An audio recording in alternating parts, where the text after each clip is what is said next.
Hello guys, আসসালামু আলাইকুম। আজকে আমি এক্সপ্লেন করবো এমন একটি মুভি যেখানে আমরা দেখবো একটি শহরে শুধু একটি মাত্র ছেলেই বেঁচে ছিল। সেখানে চারিদিকে শুধু জম্বি আর জম্বিই ছিল, আর শুধু সেখানে একটি মেয়ে বেঁচে ছিল। তারা দুজন সেই জম্বিদের হাত থেকে কিভাবে বাঁচে আর তারা তাদের খাবারের ব্যবস্থা কিভাবে করে, এটাই জানবো আমরা আজকের এই মুভির কাহিনীতে। তো বেশি কথা না বলে মেন স্টোরির দিকে যাওয়া যাক।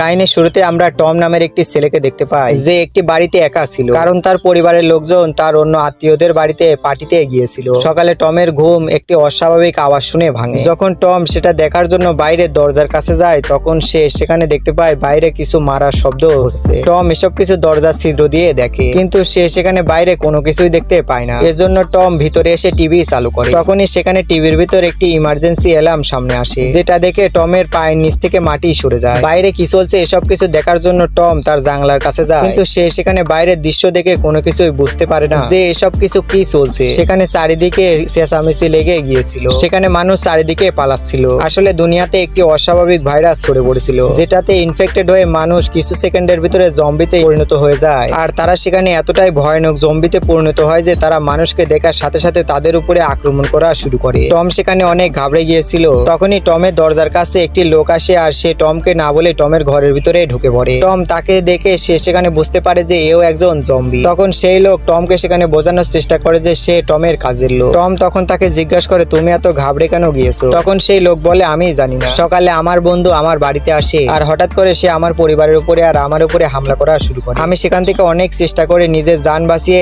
সেখান থেকে পালিয়ে এসেছি। পালানোর সময় আমি তোমার দরজা খোলা দেখতে পাই, তখন আমি এখানে চলে আসি। তারপরে সে টমের কাছ থেকে তার ওয়াশরুম ব্যবহার করার পারমিশন চায়। তখন টম তাকে পারমিশন দিয়ে দেয়। তারপরে সেই লোক যখন ওয়াশরুম থেকে বাইরে বের হয়ে আসে, তখন সেই লোকের চোখ লাল হওয়া শুরু হয়। টম তাকে সেখানে দেখে তাড়াতাড়ি রান্নাঘরের দিকে দৌড়ায়। তারপরে সে সেখান থেকে চাকু নিয়ে এসে সে সেই লোককে বলে, দেখো আমি এখন পর্যন্ত সেফ আছি আর আমি এখন পর্যন্ত ইফেক্ট হইনি। তোমাকে আমি মেরে ফেলার আগে তুমি এখান থেকে চলে যাও। দেখতেই দেখতে সেই লোকের চোখ সেখানে লাল হওয়া শুরু হয়, কিন্তু টম সেখানে যে কোনো ভাবে তাকে ঘর থেকে বের করে দেয় আর তাড়াতাড়ি করে দরজা বন্ধ করে দেয়। টম সেখানে দরজা ছিদ্র দিয়ে দেখে বাইরে দুটি জম্বি সেখানে একটি মানুষকে ইনফেক্ট করে তাকে সেখানে খাচ্ছে। সেখানে ফোনে সিগন্যাল না থাকার কারণে সে সেখানে কারোর সাথে যোগাযোগ করতে পারছিল না। কিছু সময় পর সেখানে যখন কিছুটা সিগন্যাল আসে, তখন টম সেখানে দেখতে পায় তার পরিবারের পক্ষ থেকে সেখানে অনেকগুলো মেসেজ এসেছে, যেখানে তার পিতা তাকে সেখানে বলে, আমি আর তোমার মা আমাদের অফিসে রয়েছি, কিন্তু তোমার বোনের কোনো খোঁজ খবর নেই, তাকে আমরা কোথাও খুঁজে পাচ্ছি না। তুমি নিজের খেয়াল রেখো আর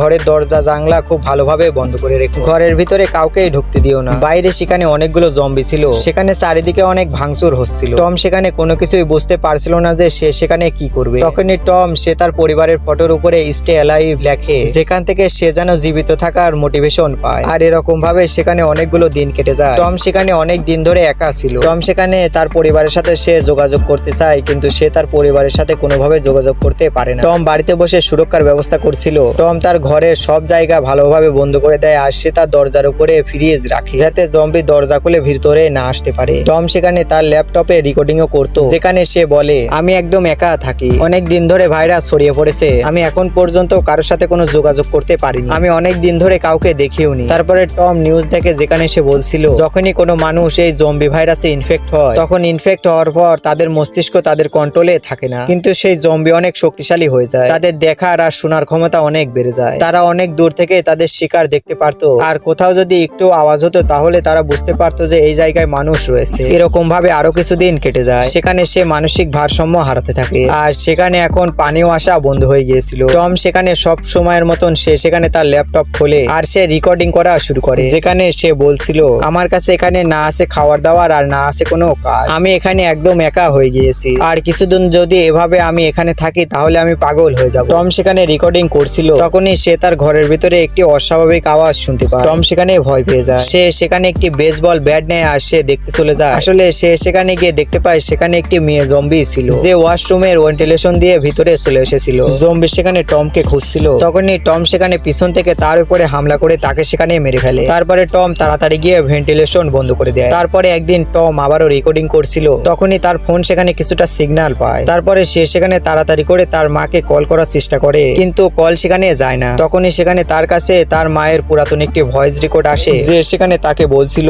আমরা একদম সুরক্ষিত আছি আর আমাদের এখানে আরো মানুষ রয়েছে। আর এর সাথে সেখানে অনেক জোরে চেঁচানোর শব্দ শোনা যায়। তারপরে মেসেজ সেখানেই কেটে যায়। এর মানে সেখানে পরিষ্কার ভাবে বোঝা যাচ্ছিল যে সেখানেও জম্বিরা আক্রমণ করে দিয়েছে। এটা শোনার পর টম সেখানে ভিতর থেকে একদম ভেঙে পড়ে আর সে সেখানে অনেক কান্না করে। টম সেখানে অনেক রেগেছিল, এজন্য সে সেখান থেকে তার বেসবল ব্যাট হাতে নেয় আর সে ঘর থেকে বের হয়ে আসে জম্বিদের মারার জন্য। কিন্তু বাইরে সেখানে অনেকগুলো জম্বি ছিল, যারা টমের উপরে সেখানে হামলা করে দেয়। টম তখন সেই জায়গা থেকে পালিয়ে তার রুমে চলে আসে। টম সেখানে 4-5 দিন ধরে কোনো কিছুই খেয়েছিল না, এজন্য সে সবকিছু হার মেনে নিয়ে সে সেখানে আত্মহত্যা করতে যাচ্ছিল। সে সেখানে যখন নিজেকে ফাঁসি দিতে যাচ্ছিল, তখনই সে সামনের অ্যাপার্টমেন্টে একটি মেয়েকে দেখতে পায়। কিন্তু তখনই সেই সময় টমের পায়ের নিচ থেকে তার টুল সরে যায়। তখন টমের গলায় সেখানে ফাঁস লেগে যায়, কিন্তু তার সেখানে ভাগ্য ভালো ছিল, সে সেখান থেকে যে কোনো ভাবে নিচে পড়ে যায়। টম সেখানে বিশ্বাস করতে পারছিল না যে তার সামনে সেখানে একটি মেয়ে রয়েছে, কারণ সে অনেক দিন ধরে তার সামনে কোনো মানুষকে দেখতে পেয়েছিল না। যখন সেই মেয়ের নজর টমের উপরে যায়, তখন সে মনে করছিল টম একজন ইনফেক্টেড জম্বি, এজন্য সে তার জানালার সামনের পর্দা টেনে দেয়। তখন টম সেখানে নিরাশ হয়ে সে আবারও রেকর্ডিং করার জন্য সে তার ল্যাপটপ খোলে, কিন্তু তখনই সেখানে তার ল্যাপটপের ব্যাটারিও শেষ হয়ে যায়। তখন টম কাগজের উপরে সে সেই সব লেখা শুরু করে, যেসব কথা সে সেই মেয়েকে বলতে চাচ্ছিল। পরের দিন দুজনের জানালার সামনে আসে, সেখানে একজন আরেকজনের নাম বলে। সেখানে সেই মেয়ের নাম ছিল এভা। সেখানে একজন আরেকজনের সাথে অনেক সময় পর মানুষের সাথে দেখা হয়ে তারা সেখানে অনেক খুশি হয়। এবার টমের কাছ থেকে কিছু খাবারের কথা বলে, তখন টম তাকে বলে না আমার কাছে কোনো খাবারের জিনিস নেই, কিন্তু খাওয়ার জন্য আমার কাছে পানি রয়েছে, যেটা সে আগামীকাল রাতে বৃষ্টি থেকে সংগ্রহ করেছে। তখনই এবার সেখানে জম্বিদের আসার শব্দ শুনতে পায়, তখন সে অনেক ভয় পেয়ে যায়, এজন্য সে আবারও জানালার সামনে পর্দা করে দেয়। তখন টম তাকে জিজ্ঞাসা করে আমরা কি আগামীকাল আবারও কথা বলতে পারি? তখন এভা বলে ঠিক আছে। সেই রাতে অনেক জোরে বৃষ্টি হয়, তখন টম সেখানে অনেক পানি স্টোর করে নেয় আর সে নিজেও গোসল করে। পরের দিন সকালে তারা দুজন তাদের নিজেদের ব্যালকনিতে আসে, তখন টম সেখানে একটি দড়ি এবার দিকে ছুঁড়ে মারে, যেটার সাহায্যে পানির বোতল সে এবার দিকে পাঠায়। কিন্তু সেই বোতল যখন ব্যালকনির সাথে গিয়ে ধাক্কা খায়, তখন সেখানে শব্দের সৃষ্টি হয়, যার ফলে জম্বি সেখানে তাদের দিকে আকর্ষণ হয়। একটি জম্বি দৌড়াতে সেখানে আসে আর এবার অ্যাপার্টমেন্টে ওঠা শুরু করে। সেখানে তারা দুজন অনেক ভয় পেয়ে যায়, কিন্তু তখনই টম জম্বিদের মনোযোগ তার দিকে করার জন্য তার দিকে একটি বোতল আউড়ি মারে। তখন জম্বি এভাকে ছেড়ে টমের অ্যাপার্টমেন্টের দিকে আসা শুরু করে, যাকে টম বেসবল ব্যাট দিয়ে মেরে ফেলে। টমের ঘরের সম্মুখে একটি জম্বি মরে পড়েছিল, যে তার পাশের বাসায় বসবাস করত। টম তখন সেখানে লুকিয়ে সেই ডেড বডির কাছে যায় আর সে তার পকেট থেকে তার ঘরের চাবি বের করে নেয়। তারপরে টম তার পাশের বাসায় যে থাকতো তার বাড়িতে যায়, যেখানে সে গিয়ে একটি মরা মেয়ের লাশ দেখতে পায়। টম তার দিকে সেখানে একটি হেলমেট ছুঁড়ে মারে, সেটা জম্বি কিনা আর সে জীবিত রয়েছে কিনা, কিন্তু সেই মেয়ে সেখানে মারা গিয়েছিল। তারপরে টম সেই বাড়ির রান্নাঘরে যায়, যেখানে গিয়ে সে অনেক খাবার পায়। টম সেখানে আরো অনেক জিনিসপাতি পায়, যেগুলো তার অনেক কাজে আসবে, যেরকম কিছু হাতিয়ার আরো অনেক জিনিসপাতি। তখনই পিছন দিক থেকে একটি জম্বি এসে টমের উপরে হামলা করে দেয়, কিন্তু টমের কাছে সেখানে হাতিয়ার ছিল, সে সেখানে সেই জিনিসগুলো ব্যবহার করে তাকে সেখানে মেরে ফেলে। তারপরে টম সেখান থেকে লুকিয়ে তার অ্যাপার্টমেন্টে চলে আসে। তখনই তার সেখানে মনে পড়ে সে তো জম্বির সাথে লড়াই করেছে, এজন্য টম তাড়াতাড়ি করে সে তার কাপড় খুলে দেখা শুরু করে। কিন্তু টমের সেখানে ভাগ্য ভালো ছিল, সে সেখানে জম্বির কাছে কোনো কামড় খেয়েছিল না। তারপরে টম পাশের বাড়ি থেকে নিয়ে আসা ব্যাগ সে সেখানে দেখে, যেটার ভিতর থেকে সে সেখান থেকে দুটি অকিটকি পায়। সেই দুটি অকিটকির ভিতর থেকে একটি অকিটকি সে ইভার কাছে ছুঁড়ে মারে, যেটার আওয়াজ শুনে জম্বি দৌড়াতে তাদের দিকে আসে। কিন্তু টম সেখানে আবারও সে তার জান বাঁচানোর জন্য সে তার বাড়িতে ফিরে আসে। তারপরে দুজন একজন আরেকজনের সাথে কথা বলে, যার ফলে তাদের দুজনের অনেক ভালো লাগে। আর এভাবে আরো 4-5 দিন কেটে যায়। আর এখন আবারও টম আর ইভার কাছে খাবার শেষ হয়ে যায়, এজন্য টম সেখানে তার ঘরের ভেন্টিলেশন ব্যবহার করে অন্য অ্যাপার্টমেন্টে যাওয়ার চেষ্টা করে। যখন টম অন্য অ্যাপার্টমেন্টে যায়, সে সেখানে গিয়ে অনেক খাবারের জিনিসপাতি পায়। টম সেখানে ইভাকে বলে সে অনেক খাবার পেয়েছে। ইভা টমের উপরে সেখানে রেগে যায় যে বাইরে অনেক জম্বি রয়েছে, এজন্য তার ঘরের বাইরে যাওয়া উচিত হয়। তখনই টম সেখানে তার পিছন দিক থেকে কিছুর আওয়াজ শুনতে পায়, যেটা একজন বয়স্ক লোক ছিল। তারা দুজন সেখানে বুঝতে পারে যে তারা দুজনই কোনো জম্বি নয়। সেই বয়স্ক লোক টমকে জিজ্ঞাসা করে তুমি এখানে কিভাবে এসেছো? তখন টম তাকে বলে আমি আমার ঘরের ভেন্টিলেশন ব্যবহার করে আমি এই জায়গায় এসেছি। আমি অনেক দিন ধরে ক্ষুধার্ত, আমার খাবারের প্রয়োজন ছিল, আর এজন্যই আমি খাবার খুঁজতে এই জায়গায় এসেছি। তখন সেই লোক টমকে বলে আমার কাছে খাওয়ার জিনিসপাতি অনেক রয়েছে, তুমি যদি চাও এখান থেকে আরো খাবার নিতে পারো। যখনই টম সেখান থেকে জিনিসপাতি নেওয়ার জন্য পিছন দিকে ঘোরে, তখনই সেই বয়স্ক লোক তার হাতিয়ার দিয়ে টমের মাথার উপরে হামলা করে, যার ফলে টম সেখানেই বেহুশ হয়ে যায়। যখন টমের জ্ঞান ফেরে তখন সে নিজেকে বাধা অবস্থায় পায়। তার সামনে বয়স্ক লোকের স্ত্রী ছিল,